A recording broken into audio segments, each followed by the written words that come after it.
Good morning to all the people who tried to gaslight me about the chorus influencer story and their refusal to talk about Gaza. We'll be talking about this more on live today on YouTube and Twitch, but let's start with this.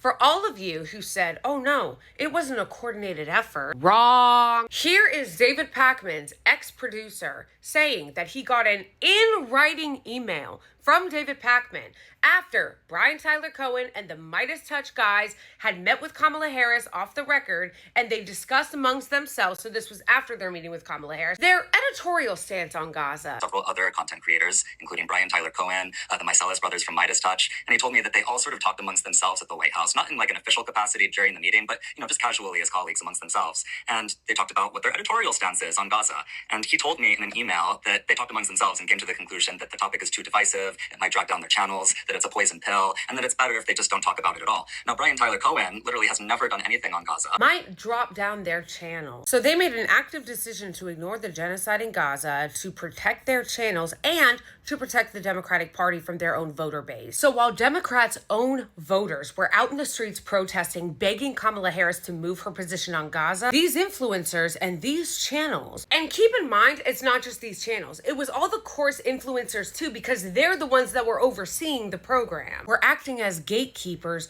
not to give the public the information that they needed and to do political commentary, to hold power accountable or to be a voice for the people, or even give their own subscribers the information that they needed. No, they were there to protect Kamala Harris and Joe Biden from the people. And to the people that were like, wow, you're being really hard on the creators. Apparently I wasn't being nearly hard enough on them. I knew that these people were purposefully ignoring progressive issues, ignoring criticizing the Democratic Party, and ignoring the genocide in Gaza. What I didn't know was that it was actually that coordinated. I have way too much to say to make this fit into a shorter video, but holy shit, that is fucking low. And then these gaslighting creators had the fucking nerve to get online, lie about the article, yell at their own fucking subscribers for questioning it, bully their own followers for being like, hey, this is messed up. Anybody following any of these creators should not only unfollow them and never listen to any fucking thing they have to say again, but also you should be furious.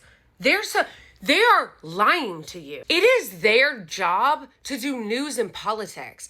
Commentary. Like, the job of these people, ostensibly, because they're clearly not journalists, is that they're supposed to be doing news and political analysis. And that includes showing you the news. They purposefully hid major stories and major events and major things happening in the country and within the party from their own viewers. Despicable.